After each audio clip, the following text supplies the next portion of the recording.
And so I'm like, wow, immigrant Japan, this shit's real.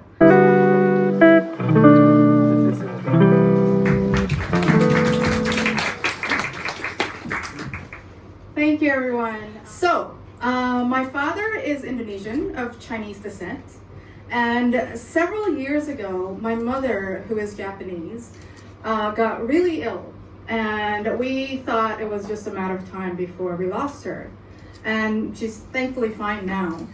But when that happened, I suddenly felt like, if I lose her, I might lose my connection to Japan. Because I felt that I grew up in the 1980s, 90s, and during that time I felt as though I wasn't Japanese enough, or I wasn't good enough to be Japanese. And so I didn't know how to establish my own connection to Japan. And I realized that I was very dependent on my mother to stay connected to Japan.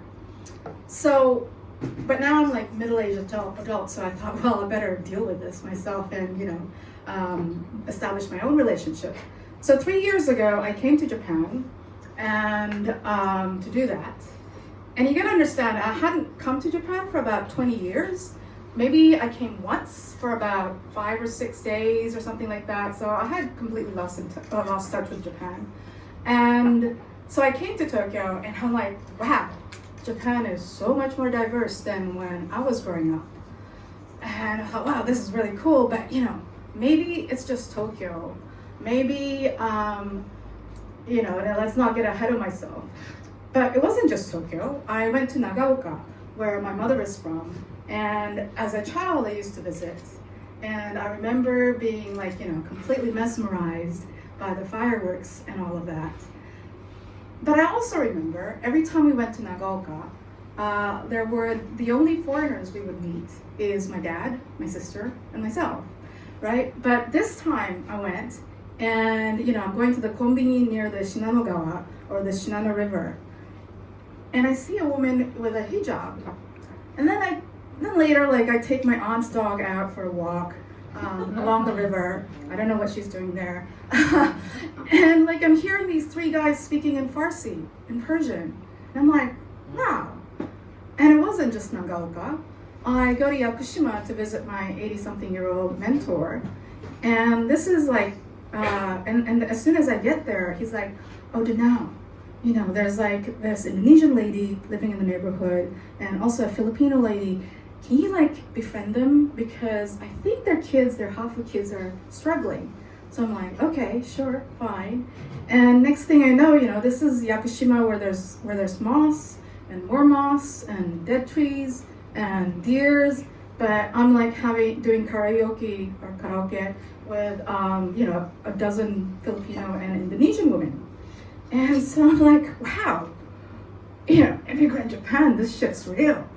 And I'm like, wow, this is no joke.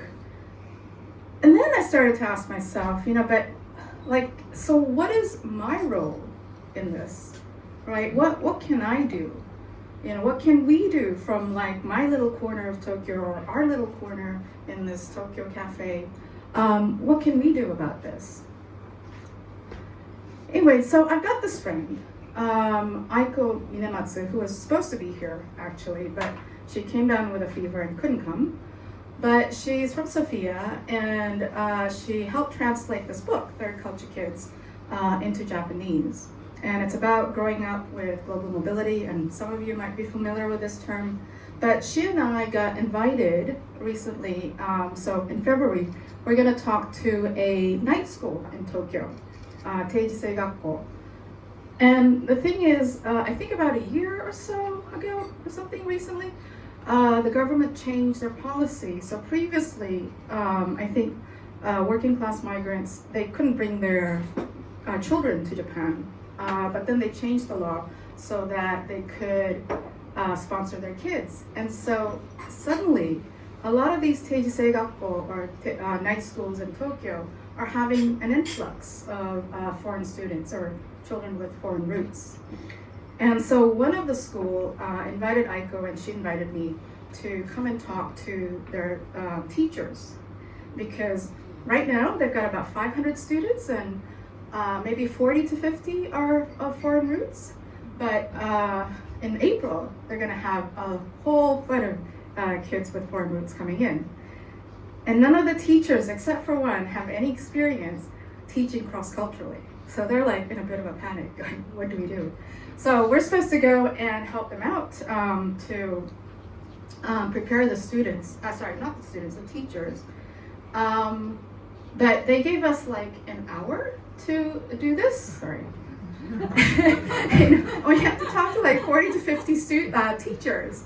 And so last week, Aiko and I just kind of sat down and were like, 1 hour, like what can we possibly do to prepare these teachers for these students? And we thought about it, and we thought, you know, from some of our research, it feels as though that's really small things can hurt a child. You know, it's not always the big things, right? And I guess you're familiar with microaggressions. And so we thought, if small things can hurt a child quite deeply, then maybe small things can also be quite healing and affirming, right? So, and you know, so what kind of things can we tell the teachers that might hurt? Well, in one of my interviews with, I research multicultural youth in Japan, but one of my interviews, there's this young woman, she's about college age, I think, and she's a naturalized Japanese citizen, grew up in Japan, speaks Japanese fluently, passes as Japanese, but her parents are Chinese. And I asked her, you know, what are some of the things in school that maybe, you know, really bothered you about what the teacher said or so on?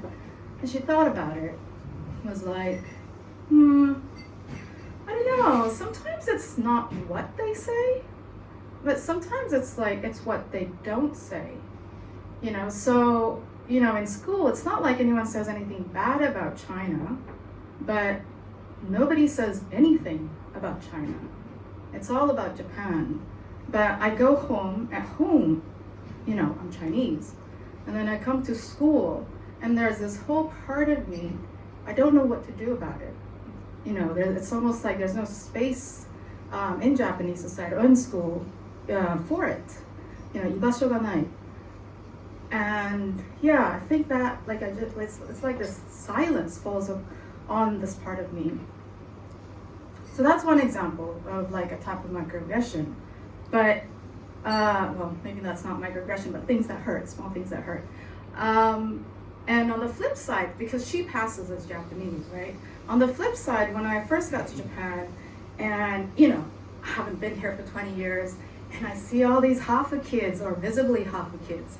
And I'm thinking, hey, let me go up to them and ask them if I can interview them. And I was surprised by the responses because I thought, you know, hey, I'm also half and I'm trying to resonate and relate and I get you. But they're kind of like, yeah, 別に, yeah, 普通の日本人なので. It's like, no, I'm just a regular Japanese, so like, you know, I don't want to talk about this. And there was this like take, like they didn't really want to talk about it.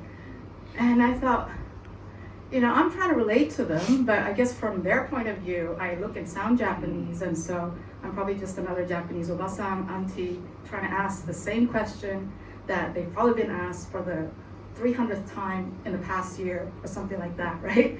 So it piles up, these things.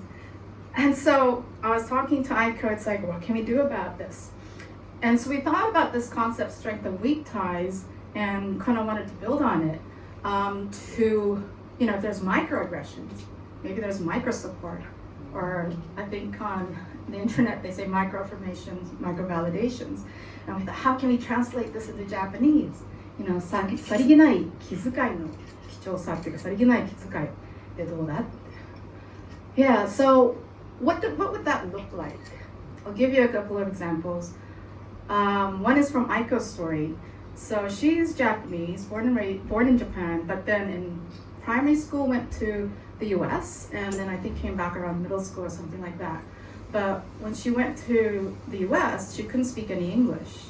And often with kids, when they're learning a second language, there's this thing called the silent period that goes on for a bit, 6 months or so, where they're just kind of absorbing and they can't say anything back, no output, and they're just silent, right? They want to, but they can't. And Aika says, yeah, for those first 6 months or so, I was so confused. I didn't know what was going on, couldn't understand anything. But every day, there would be this one moment in the day when I felt like I was communicating with somebody. And it was the cafeteria lady. So she'd go to the cafeteria, and the cafeteria had regular milk and chocolate milk. And she would always hold both cartons up to her and gesture, as though saying, which one do you want? And Aika's like, I'm a kid. Of course I choose the chocolate milk. Every day I choose the chocolate milk. But the thing is, every single day, this lady would hold the same carton up and ask with gesture, which one do you want? And she says, in that moment, it was like, it was the only time in the day where I got to communicate with somebody. And they related to me like I'm a real person. And decades on, she still remembers this, and it still stays with her. One more example, another friend, Kanako, she's from Kansai. And in primary school, she moved to Tokyo, and she got bullied for her Kansai accent. And so she decided to never speak in Kansai accent again in Tokyo, right, to stop the bullying. And then a couple of years later, she moved from from Tokyo to Taiwan and went to an American school there. And so suddenly everything's in English, but even before she went, she decided, when I get to Taiwan, to this English-speaking school, I am not gonna speak Japanese because of her experience in Tokyo. And she's like, I don't want that anymore. So she goes to Taiwan, and she's made this vow, I'm not gonna speak Japanese. But it just so happened that one of her teachers is a white American guy who is married to a Japanese woman, and he speaks Japanese. And so in class, when she's struggling, and he's explaining to her in English, and then he would just casually, sarigenaku, switch to Japanese, and then back to English, and then to Japanese. And for her, she's still very young, this made an impression on her. Because it was like, oh, like it's okay to speak Japanese. There is a space for the Japanese side of me here. And it wasn't only that. The teacher also spoke to her parents and said, look, you don't know if your kid's going to go back to Japan or not, and she's got a Japanese nationality, so make sure she learns Japanese because she's going to need it. And also, there's a lot of research that's come out about translanguaging, where they say when a child is learning a second language, don't make sure the child continues with her first language, because if she continues with her first language, then she'll learn the second language a lot faster than if you'd say just English only, stop speaking in the first language. That doesn't actually help. And so now Kanako, she's teaching in Chiang Mai at international school, completely fluent in both Japanese and English. So those are kind of, small examples of sarigenai kizukai, or micro support, micro affirmations. I'm gonna just, to end, read from this letter. This is by Ivy Chu. She's a Taiwanese American, and she speaks English and Mandarin, and her grandmother doesn't speak English or Mandarin, but speaks Taiwanese and maybe some Japanese. And so they don't really have a common language together, except like a broken Taiwanese here and there, katakoto. And she wrote this letter, her grandmother's actually passed away, but she wrote this letter as part of like a edited letter collection that she's gonna submit it to. So I'm just gonna read an excerpt. And it's addressed to her grandmother. Even though you constantly reminded me that I am from somewhere else, you also showed me that belonging is so much more than nationality and my choice of living. You learned how to write my Chinese name on hongbao, which is red packets, for my not real birthdays. You were the first one in the family to support me in following my calling to South Africa, even though you were so worried. When I decided to marry cross-culturally, you were the first one willing to connect with Bernard. We had the least common means of communication, but among all family members, we had the most conversations on the phone when I lived oceans apart.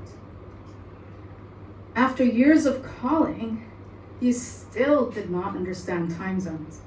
Yeah. And our conversation stayed with, Ciao, Papue, I think, have you eaten? And all the meals. You were my constant in my ever-changing world. I knew with you, even when I could not speak properly, and even when my life was simply too confusing for others to understand, you simply wanted to love, accept me, and make sure I ate well. With you, I know I belong. Thank you.